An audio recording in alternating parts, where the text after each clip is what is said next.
I'm working on a pretty involved project here. It's a fuel trailer for a customer.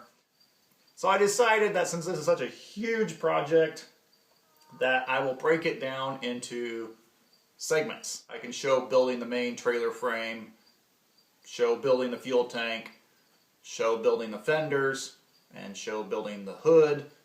You know, kind of just do it in each section. The point of my introduction here is look around on my channel, because YouTube is notoriously bad for suggesting the next part of a multi-part build.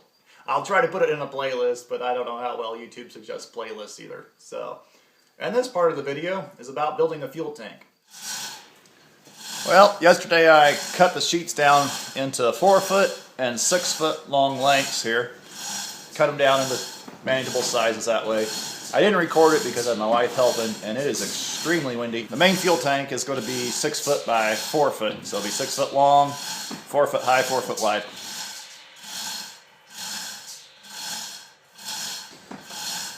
And that should hold over 500 gallons easy. There'll be a couple baffles in there. And I am making this out of 12 gauge sheet metal. I'm going to lift this piece up, use a clamp, and try to set down on the trailer here.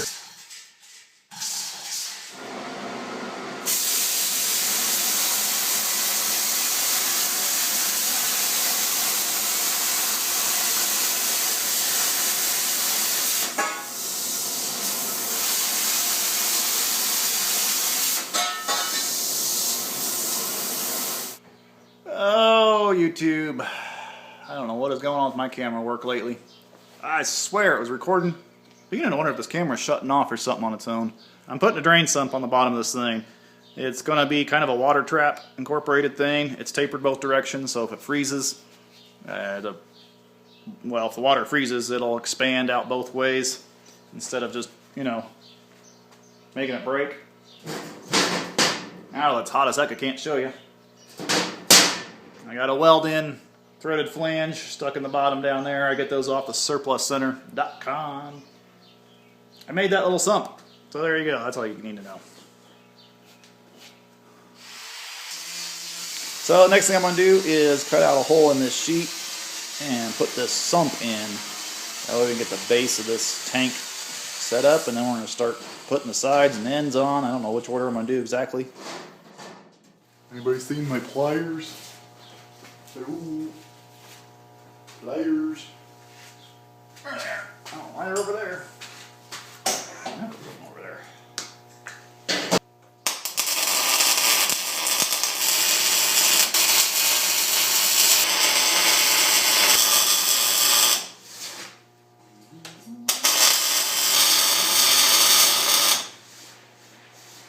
There we go, finally. All right. Let's flip this thing over.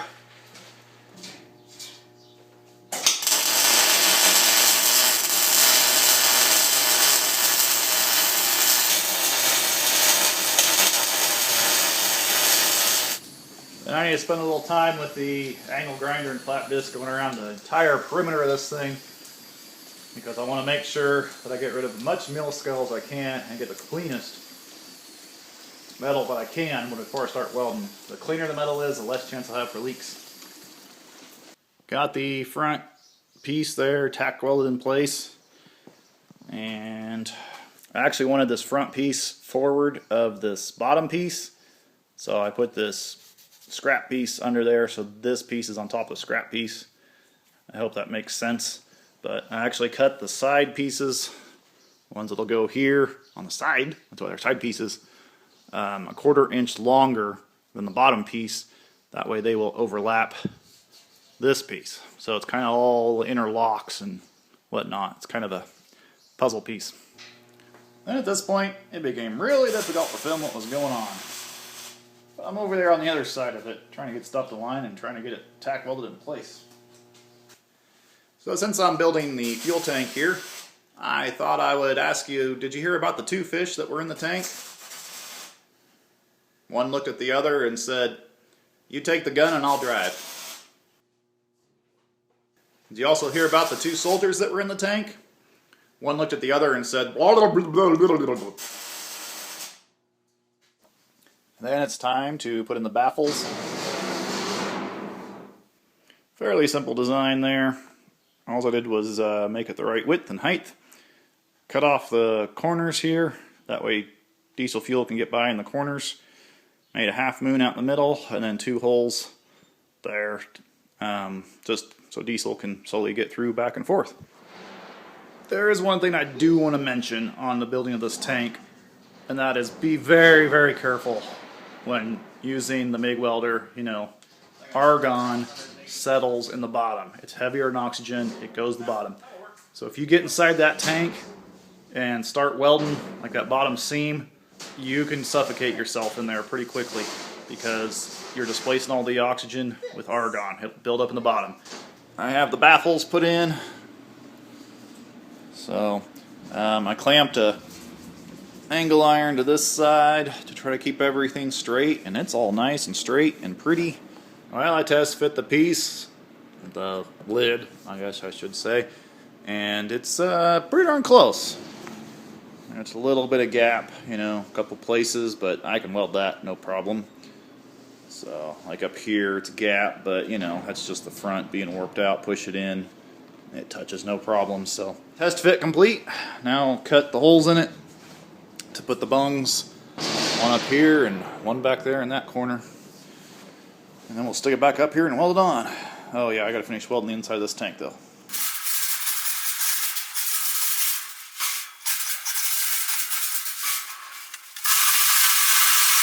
To turn this tank on its side, I had the idea to stick a rod through there down low, just slightly below center.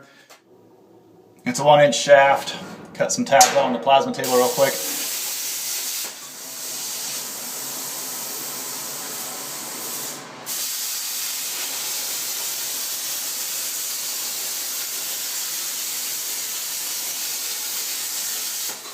I went ahead and made these ear shapes like this because this is a quick shape in Mach 4. You know, I don't have to really draw anything, just enter in a couple dimensions, cut these out, bam, it's done. Plus, I really like these ear shaped things, these tabs like this, because those are great for spot welding onto things and lifting things later. And then I just stuck 3/8 PTO pins in there, hold it, a couple of pipes to make sure my hook doesn't slide either way. Same thing over here.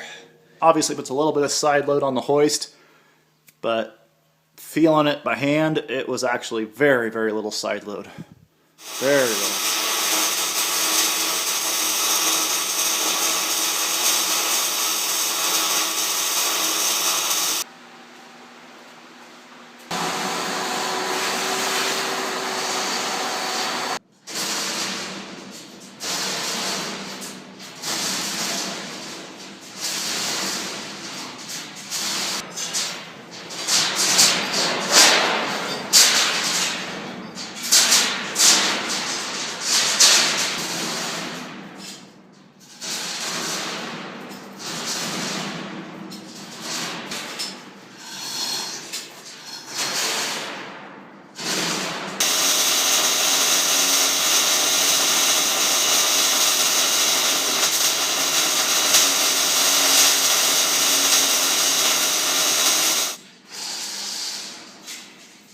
And next it's time to put the top up on there. Top. And next, it's time to put the lid on.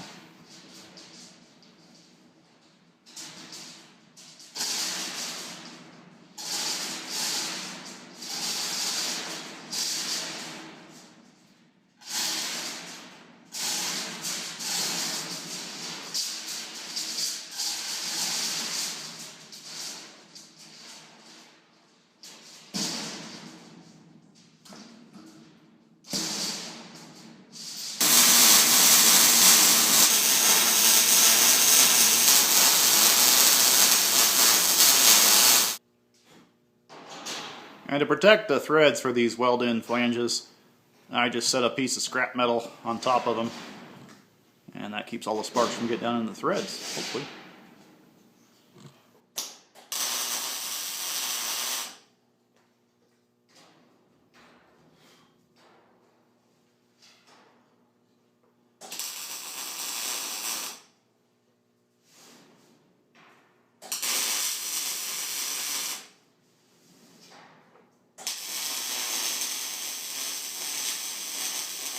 I got the pump stuck in there and the fuel filter water separator thing on. Got a swivel out here. It swivels.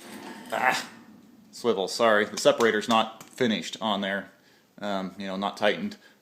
Obviously, I just stuck it together real quick to see if it would work in this position. But it swivels here and here. Allow the hose to swivel. So what I'm doing is working on places to hang the hose and the nozzle right now. Otherwise, the tank's bolted down, and let's see, something else I've been doing is talking to the customer about how we're going to build the deck and where stuff is going to go up here. I do have the fill / vent cap in too, so got that there. Test fitting a lot of stuff is what we're doing right now. Oh, YouTube. I just made another huge mistake on this project. I don't know if it's stress or just because I'm not working on this project like every day. Something is going on with me because I just made another huge mistake. This tank is only supposed to be 40 inches tall, and I just used the entire 48-inch sheet, which is actually almost 49 inches, so it's basically 9 inches too tall. Instead of holding the 500 gallons like they wanted, plus a little extra for slosh and expansion and all that, it's going to hold 640 gallons. Yeah, so I called and talked to the customer, and they really don't want that big of a tank on there. They weren't too happy that it's as tall as it is. I mean, I wasn't too happy it's as tall as it is. This is ridiculous. Way too tall. So, I get to cut it down today. This is ridiculous. But I did take a couple days and build this press, though, for the sheet metal. So that's pretty darn cool. I'm very happy with that. So, because I need to start bending the sheet metal. I got a cylinder coming for this too, but there's a whole nother video on this whole build. But anyway, yeah, so while I'm waiting for that cylinder to come in, I'm going to start hacking and cutting.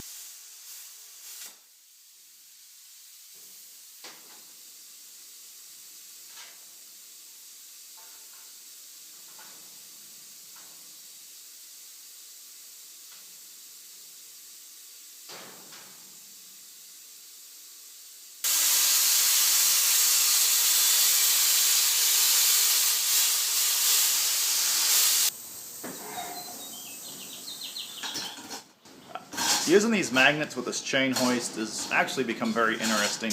That makes the chain hoist, all of those chains, magnetic, and they don't go through the chain hoist correctly because they're trying to stay straight.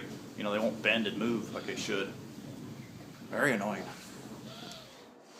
Okay, now I just gotta do some drawing and figure out how to cut down these baffles. I actually want to put a little bit of a arc to them this time. Because last time I did it flat, but I want the lid to actually be bowed up, not have a dip in it or something. I vacuumed the inside of the tank really good, and then took a Scotch-Brite pad and scrubbed the inside fairly good. I won't say really good. Got a lot of that nasty plasma residue from the inside off that tank. I don't want that stuff getting into the diesel fuel. I need to get a backing strip in here. So I actually just cut strips out of the sections that I cut out here, the 8 inches. I'm going to spot it in a few places. Hopefully just, keep it from bowing out and moving away from that.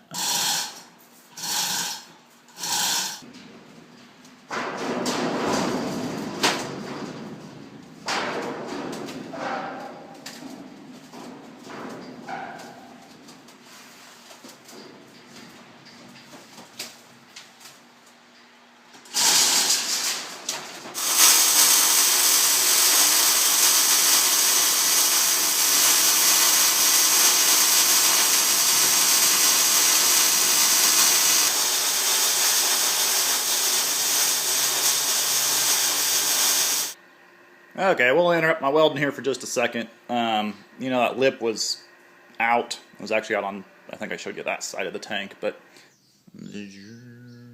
yeah, can you see that sticking out right there? Anyway, I was trying to rig up one of those bar clamps, but I can't reach clear across with my bar clamp, and I can't figure something else to stick in there to make it work, and blah, blah, blah, blah, blah. But I have been using these magnets a lot on this project to hold the sheet metal in place. God, I didn't realize these things would be such great welding magnets. Anyway, I stuck it on there and tightened it, turned it on, whatever you call it. You know, these things work just like a mag base for your dial indicator holder, you know. The magnet is in this way, and then it turns this way, and that makes the field go this way. Whatever.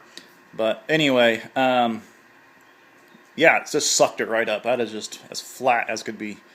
So man, I just can't believe how much use I'm getting out of these magnets. They're way more useful than just for lifting. I tell you what, a backing strap is just absolutely cheating when it comes to sheet metal. Man, that was so easy. Just blast that in there. I think some of these welds came out really, really nice. I mean, this is my welds I was getting before. You know, in that corner it was really difficult to keep it from running away and blasting through. And I mean, this, I just like that one right there. That was just phenomenal. I mean, I literally just held it in place until I saw it, the wire getting down to the backing strap. I just melted that in there. If I have a leak in this seam, I'm going to be amazed. If I don't have a leak in this seam, I'm going to be amazed. Pressure testing has commenced. And I have failed miserably. Arg. So I got one there, a leak up here on this corner, and I don't know what I did down here on the bottom. Must have been half asleep or in too big of a hurry, because I got 1, 2, 3, 4, 5, 6, 7 leaks on this bottom seam. It's clear down here on the corner. Like that. Oh, how the heck did I bomb that so dang bad? Not happy with myself at this point, so I need to get to grinding and re-welding and see if I can fix these things. Well, I really need to roll this tank over so I can weld this bottom seam. I think it'd be a whole lot easier to do outside. I got away with doing that earlier because I could reach inside and do the baffles, but I don't know how to do it in here with it being all sealed up, you know what I mean? So I think I'm going to do it outside, use the crane. Well, I made a big mistake on running the sling. I just ran the sling clear around. It's on the winch cable and it goes under it and back up to the crane. I was just thinking the tank would just roll in that, but the sling needs to be permanently attached to the tank on the one side. That way I can adjust the crane up and down and adjust the winch separately. I hope that makes sense to you. So here in the next roll, I'm going to get some eye bolts out and stick them in the ears, and it went pretty well. It never was at a point where I felt like it was out of control, and you know, I was pushing around by hand, which is obviously not the best thing to do, but it felt safe. You know, if it fell down, it was just pretty much just going to fall on the trailer, right? So not a big deal, but lesson learned. So I'm going to redo it, and hopefully this next roll will be a lot smoother. Okay, I think this might be the best example I found so far of fixing the leak. Right there, right in the center of the frame. Can you see that? I'm trapping crap in my weld. You know, porosity. Not very big. I mean, that's needle nose pliers right there. So tiny, tiny little pinhole caused me tons of grief. So either that is where I started, like that's my tack weld inside, my spot weld, or I didn't get the mill scale completely ground off the sheet metal, or I just had some crap fall off of the cup, the nozzle of the MIG welder. I have no idea what's going on, but there you go. Causing me a ton of grief from just getting little tiny holes like that. But at least that's easy enough to fix, right? I thought about going and buying some flux core wire for this. You know, you get a lot less porosity with flux core. Your conditions can be a lot, what's the word? Out of range, I guess. I don't know. They don't have to be quite as perfect. But I probably should have, in hindsight. I think flux core would have been a lot better. Well, YouTube, my camera did it again. I have got to get a new camera, and I could really use some donations to help on that. I've actually recorded a really big, long intro about how I need some help getting a new camera, but it just feels kind of like begging. So quickly say I have a PayPal account set up. It's in the description box below. If you could donate something toward the cause, it would be great. I'm just not at a place financially right now to buy a new camera. With having to move and restart my business, basically, I'm strapped for cash. A few of you have donated already, and that is awesome. I really appreciate that, but I don't have enough to get a new camera yet. But my camera keeps losing files, I guess is what's going on, kind of the way to word it. My point of this is, I know it's the camera now because I filmed cutting out this cow head for the hose holder here, and I filmed mounting into the trailer, and I talked about how I made these mounts, and I remember going into very good detail all this, and the footage I have of this, I start explaining this cow head right in the middle of a sentence. So unfortunately, I don't have anything to show you other than the couple pictures I took with my cell phone here. So all I can say is my wife did an awesome job drawing this cow head hose holder thing, and then we cut it out on the CNC table, and I think it's amazing, and I think it's going to work great for them. You know, it's just not possible to refilm this stuff when I have goof-ups like this. Look around on my channel because there are other videos about this build. Hope you enjoyed this. Thanks for watching, y'all. See you in the next one. Hopefully.